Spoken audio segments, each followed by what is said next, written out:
Hi friends, હું છું કીર્તિ કીર્તિસ કિચનમાં તમારું સ્વાગત કરું છું। આજે ચીઝ વડાપાઉં ઢોસા બનાવવાના છે। જો તમારે ચીઝ વડાપાઉં ઢોસા જોવો હોય તો આખો વિડિયો તમારે એન્ડ સુધી જોવો પડશે। તો ચાલો આજે યુનિક સ્ટાઇલમાં ચીઝ વડાપાઉં ઢોસા બનાવીશું। પહેલા આપણે ગ્રીન ચટણી બનાવી લઈશું। એના માટે અહીંયા મેં 2 મરચાં લીધા છે મીડિયમ સાઈઝના અને અડધો આદુનો ટુકડો લીધો છે।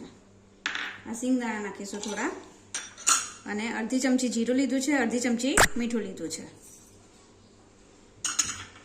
પછી આપણે કોથમીરના પાન ધોઈ નાખીશું કોથમીરને અને પછી લઈ લઈશું।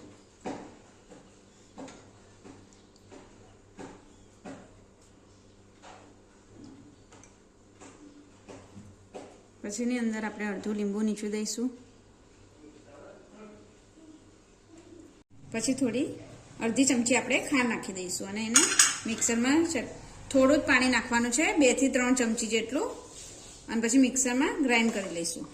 હવે આપણી ચટણી તૈયાર થઈ ગઈ છે, તો આને એક બાઉલમાં આપણે કાઢી લઈશું। ચટણી જો આ રીતની રાખવાની છે, બહુ ઢીલી કરવાની નથી, આ રીતની। હવે એક બાઉલમાં મેં અહીંયા એક બટાકું લઈ લીધું છે। આપણે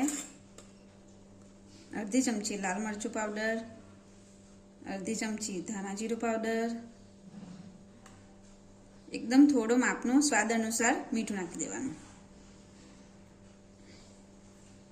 ચપટી આપણે હળદર પાવડર નાખીશું અને અડધી ચમચીથી બી ઓછું ગરમ મસાલો નાખી દઈશું।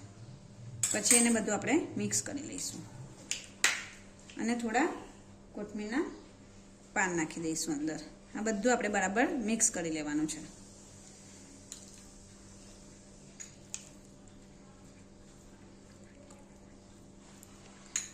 હવે આપણે એક બેસનનો ગોળ તૈયાર કરી લઈશું। એમાં જરૂર મુજબ પાણી નાખતા જઈશું। આ રીતનું ગોળ આપણે તૈયાર કરી લેવાનો છે। જો આ રીતે ચમચીમાંથી પડે ને એ રીતે, બહુ પતલું કરવાનું નથી। હવે આપણે નોનસ્ટિક તવીને ગરમ કરી લઈશું, પણ એના ઉપર આવી રીતે પાણીનો છંટકાવ કરીશું અને ફ્લેમને ધીમી કરી દઈશું અને પાણી લૂછી દઈશું। પછી જે ગોળ આપણે બનાવ્યું છે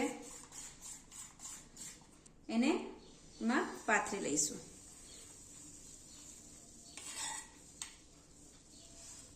આ રીતે ધીમે ધીમે પાથરતા જવાનું છે। જે રીતે આપણે ઢોસાને પડ પાથરીએ છીએ એ રીતે આપણે એને પાથરી લેવાનું છે।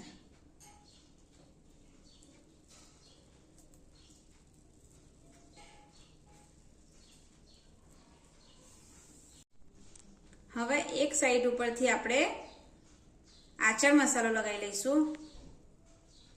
આ રીતે આચાર મસાલો આપણે લગાવી લેવાનો છે।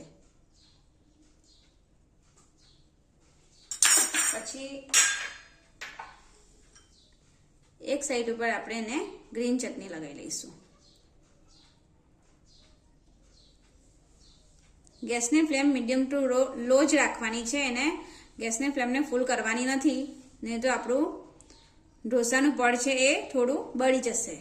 એને ખાલી લાલ થવા દેવાનું છે। એટલે આ રીતે આપણે એને મસ્ત ચટણી લગાવી લઈશું। પછી એક બાજુ આપણે આ જે માવો બનાવ્યો છે બટાકાનો, એ માવો ભરી લઈશું।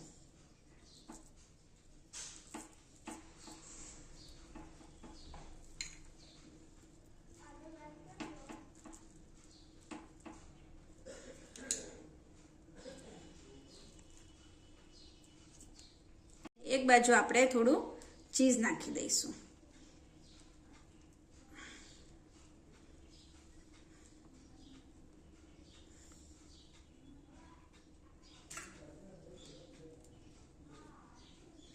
આ રીતે ચીઝને લગાવી દેવાનું છે। હવે આપણું ઢોસાનું પડ થોડું નીચેથી શેકાઈ જાય તે ચેક કરી લઈશું આપણે, અને થોડો ગેસની ફ્લેમ આપણે વધારીશું। એના માટે આપણે થોડું તેલને ખાલી કિનારી ઉપર જ લગાવવાનું છે।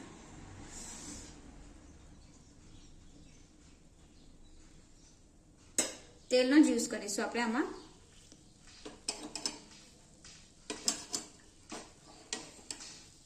થોડું શેકાશે એટલે એની જાતે જ પડ ઉપર આવશે। હવે આપણું ઢોસાનું પડ તૈયાર થઈ રહ્યું છે, ત્યાં સુધી આપણે થોડા કોથમીરના પાન નાખીને થોડું એને સજાવી લઈશું। મારું પડ શેકાઈ ગયું છે, એટલે એને આ રીતે પહેલા એક બાજુથી આપણે કટ કરી લેવાનું છે અને ગેસની ફ્લેમ લો કરી દેવાની છે.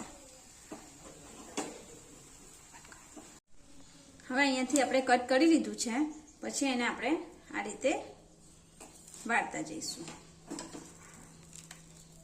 આપણી ઢોસા સ્ટાઇલમાં આ રીતે આપણે વાળતું જવાનું છે. ગરમ હોય છે એટલે આંચવીને કરવાનું ધીમે ધીમે.